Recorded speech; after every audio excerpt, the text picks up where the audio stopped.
इस वीडियो में हम क्लास 9 मैथ्स की प्रश्नावली 14.3 का क्वेश्चन नंबर 4 करेंगे। एक पौधे की 40 पत्तियों की लंबाई 1 मिलीमीटर तक शुद्ध मापी गई और प्राप्त आंकड़ों को निम्नलिखित सारणी में निरूपित किया गया। तो आप देख सकते हैं लंबाई दी है, पत्तियों की संख्या दी है। हमें बनाना है आयत चित्र यानी हिस्टोग्राम। देखो माय डियर, हिस्टोग्राम जब हम बनाते हैं तो उसमें कंटिन्यूअस होना चाहिए। मीन्स आप देख सकते हैं, आप आराम से देखो, यहाँ पर लिखा है कि 118 से 126 और फिर 127 हो गया है, 127 से 135 और फिर 136 हो गया है, यानी कंटिन्यू नहीं है। 26 है और फिर सीधा 27 है, 35 के बाद 36 है। आप समझ रहे हो? इसको पहले कंटिन्यूअस हम बनाएंगे, तो यहाँ पे हमें एक और टेबल बनानी होगी। तो ये है 1 2 3 4 5 6 7 8। तो हमें यहाँ पे 8 लाइनों की आवश्यकता होगी।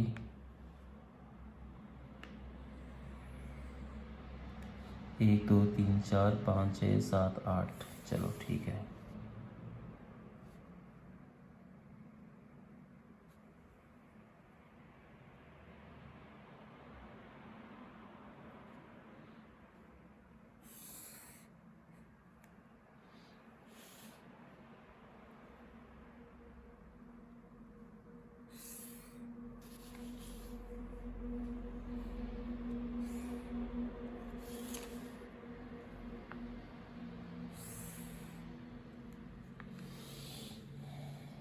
चार 3 7, 2 3 4 5 6 7, ठीक है। तो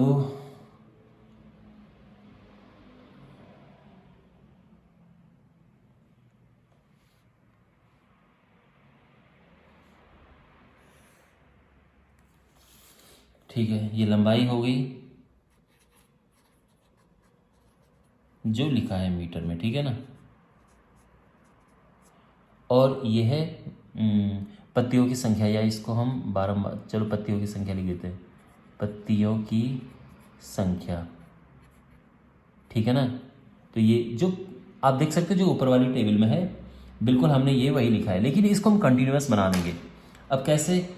आप देख सकते हैं कि 118 है, उसके बाद 118 से 126 है, तो हम कंटिन्यूअस बनाएंगे, यानी आधा इधर माइनस करेंगे और आधा उधर प्लस करेंगे। जैसे ये हो गया 117.5 और ये हो जाएगा 126.5, ठीक है ना। तो यहाँ हमने जो आधा है वो माइनस किया और यहाँ प्लस किया।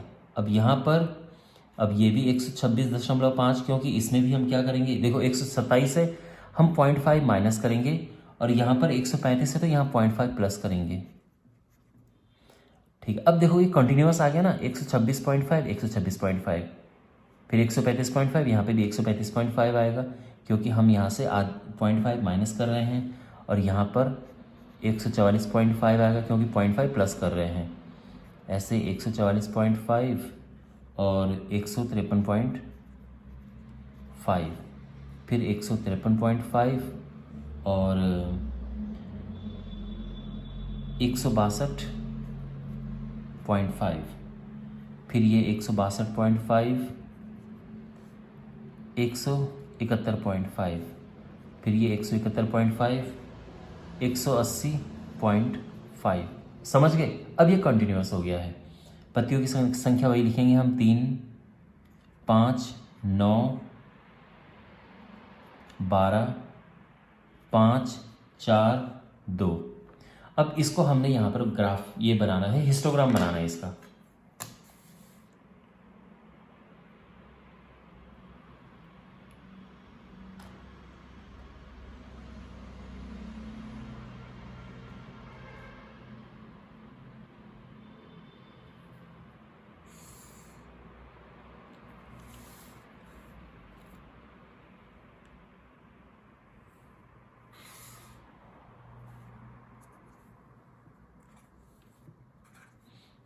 X axis, y axis, okay.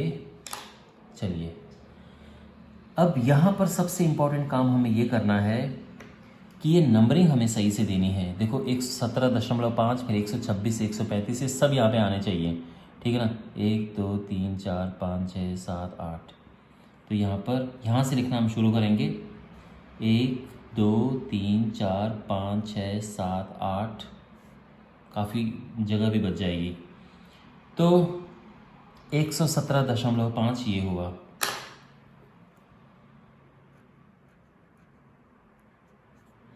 फिर है 126.5, 135 जो भी यहाँ पे नंबर लिखे हैं वो सब यहाँ पे लिखेंगे हम, 135.5। फिर 144.5 ये वाला, ठीक है ना। फिर 153.5, 162.5, 171.5, 180.5। और आप देख सकते हैं 9 का गैप है, तो एक और आगे लिख दो, 189.5, ठीक है ना। 9 से आगे बढ़ रहा है ये, तो मैंने यहाँ पे 9 और प्लस करके लिख दिया है, एक एक्स्ट्रा लिखना चाहिए। ये हो गया, यहाँ तक सब ठीक है, अभी तक सब समझ आ रहा है। वेल, अब हमें क्या करना है कि यहाँ पर इनको लिखना है। तो देखो, ये यहाँ सबसे छोटी संख्या 2 है, सबसे बड़ी 12 है। तो ऐसे में क्या लिखें जो 12 सारा कवर हो जाए। तो ये है 2 4 6 8 10 और 12 सारे कवर हो गए। वेल, अब देखो एक और बात यहाँ पर ज़रूरी है, वो ये है, अब देखो माय डियर, यहाँ पर आप देख सकते हैं कि जो गैप है 1 सेंटीमीटर में ये 9 मीटर आ रखा है। ये मीटर में है, तो आप देख सकते हैं 1 सेंटीमीटर का गैप पर ये 9 आगे बढ़ रहा है। लेकिन यहाँ पर आप देख सकते हैं सीधे 117 आ गया, इसलिए हम यहाँ पर बनाएंगे एक किंग, यानी एक हम इस तरह से ये बनाएंगे। ओके, ठीक है। और अब देखो 117.5 से 126.5 तक 3 है, यानी 3, तो 3 2 और 4 के बीच में आएगा, तो ये यहाँ पे इस तरह से ये आ जाएगा।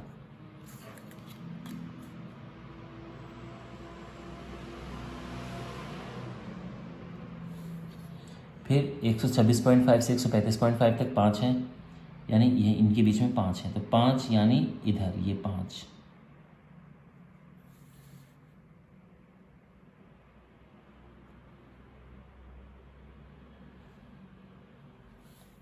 एक 135.5 से 144.5 यहाँ तक 9 है, तो 9 इनके बीच में आएंगी ये।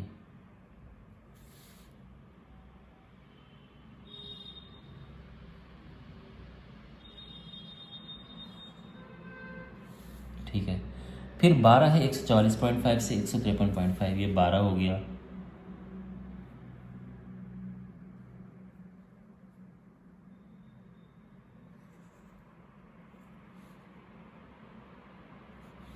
फिर 5 है 153.5 से 162.5, 5 यहाँ ये हो गया, 4 और 6 के बीच में।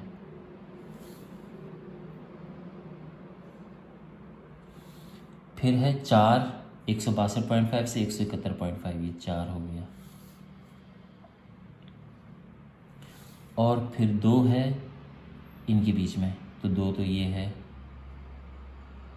और ये हमारा पूरा बन गया है हिस्टोग्राम। इस तरह से बनता है हिस्टोग्राम, ठीक है। अब इसका जो सेकंड पार्ट है, इसमें लिखा है कि क्या इन्हीं आंकड़ों को निरूपित करने वाला कोई अन्य उपयुक्त आलेख है। तो बिल्कुल, हिस्टोग्राम के साथ कौन सा होता है, फ्रीक्वेंसी पॉलीगन, यानी बारंबारता बहुभुज। तो अगर आपको बारंबारता बहुभुज बनाना है, वो बनाने को बोला नहीं है, ठीक है, मैं बस ये कह रहा हूं कि अगर बनाना हो तो कैसे करते हैं। इनके बीच बीच वाला पॉइंट हम देखते हैं, यहाँ इधर और यहाँ इधर, और इन सबको ज्वाइन कर देना है बस। ये हमारा बन जाता फ्रीक्वेंसी पॉलीगन, ठीक है ना, ये बस, यानी बारंबारता बहुभुज इस तरह से है। क्या यह सही निष्कर्ष है कि 153 मिलीमीटर लंबाई वाली पत्तियों की संख्या सबसे अधिक है और ये क्यों है? तो वेल 153। तो आप यहाँ पे देख सकते हैं कि 145 से लेकर 153 तक 12 हैं। तो उन्होंने एक क्वेश्चन में ये बोला है कि 153 मिलीमीटर जिसकी लंबाई है, क्या वो सबसे अधिक है? ऐसा कोई ज़रूरी नहीं है, ऐसा आवश्यक नहीं है। तो इसका आंसर आप लिख सकते हैं नो। ठीक है, तो जो तीसरा पार्ट है इसका आंसर आप लिख सकते हैं कि नो, ये ज़रूरी नहीं है, क्योंकि ये तो 144 से लेके 153 तक है ना। अगर आप जो टेबल बनी हुई है उसमें 145 से लेके 153 तक है, तो केवल अकेला 153 नहीं है इसमें यहाँ से यहाँ तक है। हो सकता है कि 152 हो, 151 हो। तो कहने का मतलब ये है, अगर आपके पास ये होता कि 144 से 153 तक सबसे ज़्यादा पत्तियाँ हैं, सबसे अधिक संख्या की पत्तियाँ हैं, तो आपका आंसर होता बिल्कुल सही बात है। लेकिन केवल 153 ये नहीं है, ठीक है, क्योंकि पूरे ग्रुप का है 12, अकेला नहीं है। हो सकता है कि 153 की एक भी ना हो, 152 की हो, 151 की हो, 150 की हो, ठीक है ना, इस तरह से। तो इसलिए उसका आंसर नो है। आई होप आपको समझ आ गया होगा। Well, thanks for watching.